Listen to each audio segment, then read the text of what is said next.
regards to the giveaway that I'm having. So the t-shirt that I introduced in my last video that I made, I'm only giving away if I reach 100,000 subscribers by my birthday, August 7th. However, I do have another surprise for you all. This necklace that I'm wearing, I'm going to give away whether we reach the goal or not. So, if we reach the goal, one person will win the t-shirt and one person will win the necklace, so there will be 2 winners. And if we don't reach the goal, then just one person will win this. So it allows for more people to enter because there's no size requirement for a necklace, obviously. Also, another thing that I wanted to clear up was how you enter this giveaway is you film something where you explain how you try to make a difference in your community in order to promote gender equality.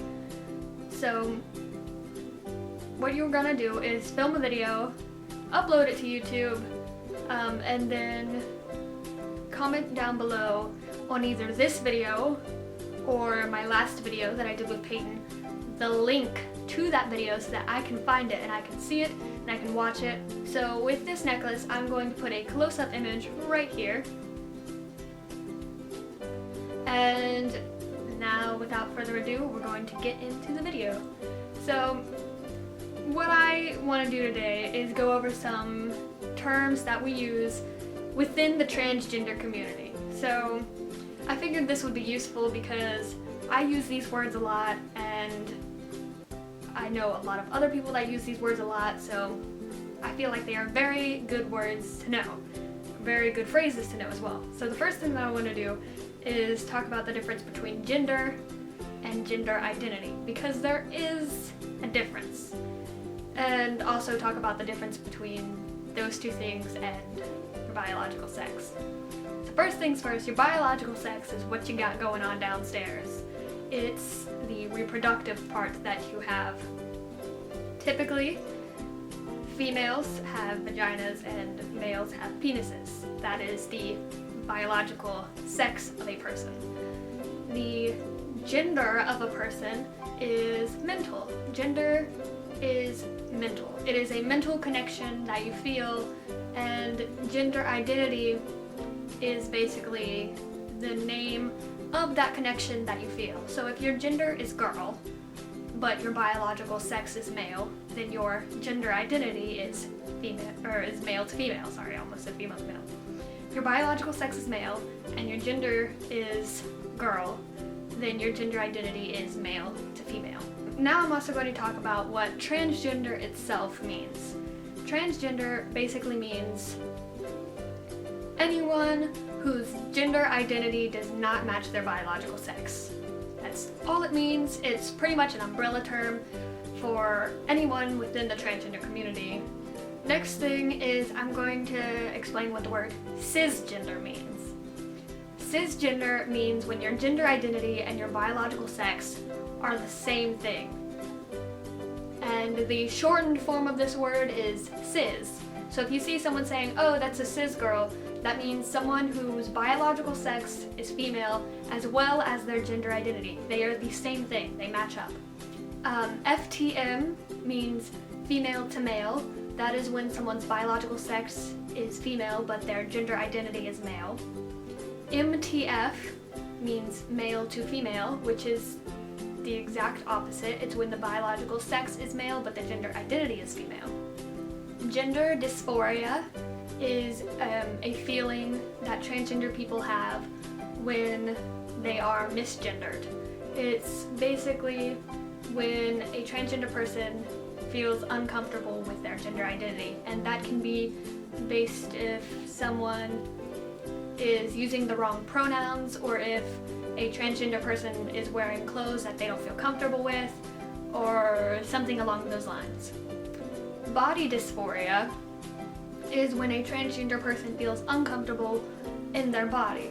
So that would be if a trans guy, a female to male individual, felt uncomfortable about having breasts, so he wears a binder, and that is to flatten the chest. Genderqueer, which is used as a singular word, is a term that basically is for any individual whose presentation of themselves is not entirely male and is not entirely female. Non-binary, which can be used as non-space binary, non-dash binary, or one singular word, non-binary, or even the abbreviation NB, means someone who does not feel like they are within the gender binary. The gender binary is girl and boy. So someone who is non-binary does not feel like a girl or a boy, but they can have a feeling of a connection to a gender. It's just not necessarily girl or boy. And that is the difference between non-binary and agender. Agender means a person who does not have a connection to any gender whatsoever. This is what I am, what I identify as. So an agender person is not a girl, they are not a boy, they are not anything in between, or anything else. They don't feel a connection to a gender. Gender fluid means someone who has multiple connections to multiple different genders. So say one day they identify as a girl, one day they identify as non-binary, one day they identify as a boy. Bigender means two-gendered, and it's most commonly when someone feels like a boy and a girl. So on some days they identify as a boy, and on some days they identify as a girl. Now I'm going to go over the abbreviations. AFAB means assigned female at birth. And I see a lot of people comment, oh, what gender were you born as? That is not the right way to ask that question.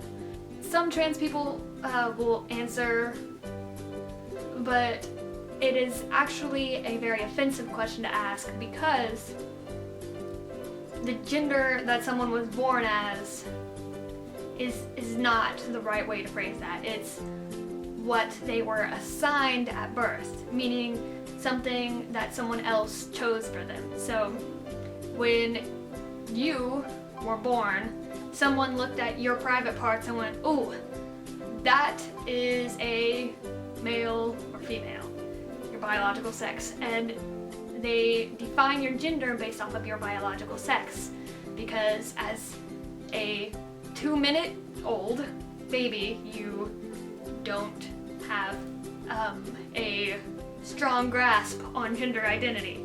So AFAB, assigned female at birth; DFAB, designated female at birth; AMAB, assigned male at birth; and DMAB, designated male at birth. Another acronym I'm going to go over is HRT, which means hormone replacement therapy. Now, usually when people think of transitions, the first thing that comes to their thought is, oh, surgeries, but that is actually not the first part of a transition. The first part of transition is getting a hormone replacement therapy. And what this is for trans guys, female to male individuals, is a shot or a pill or any way to induce testosterone into their bodies. So for trans males, female to male individuals, it is testosterone. It is a supplement of testosterone. And for male to female individuals, it is a supplement of estrogen, the female hormone. So these hormones, with the additional supplement of this hormone, will alter the body and prepare it for surgeries if the transgender person so desires to go through with a surgery.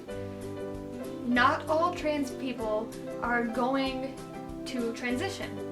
Not all transgender people start hormones, which is hormone replacement therapy, nor do all transgender people get a surgery. With that being said, the people that do plan on going through with a transition are sometimes referred to Preeti. Now that can mean pre-transition, Or for female to male individuals, it can just mean pre-testosterone. But that's not a common usage of it. It's usually, it means pre-transition.